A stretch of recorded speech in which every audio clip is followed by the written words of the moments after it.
Esselamu Aleyküm ve Rahmetullah. Müslümanın ruhu için Rıza-ı Fatiha.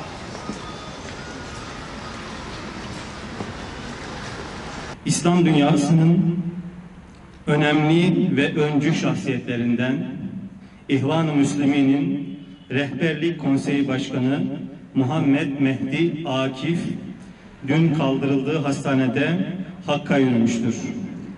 Cenab-ı Allah cihadını kabul, şehadetini kutlu eylesin. 89 yaşındaki merhum Mehdi Akif, Mısır'da uzun zamandır cezaevinde tutuklu bulunuyordu.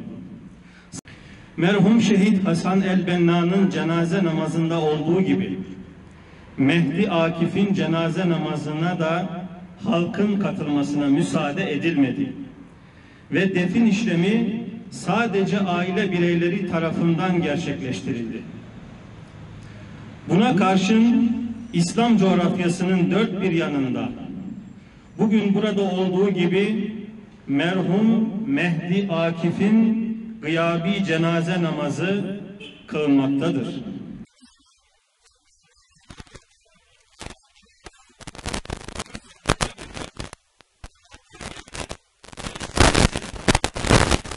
Mezhepçiliğin ve ırkçılığın kimseye bir faydası olmayacaktır.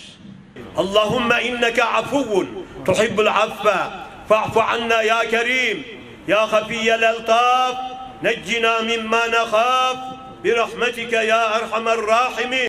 Allahümme agfir lana ve li valideyna ve li ihvanina ve li akrabaina ve li ummahatina ve limen lehu hakkun aleyna ولمن وصانا بدعاء الخير ولجميع المؤمنين والمؤمنات الأحياء منهم والأموات برحمتك يا أرحم الراحمين.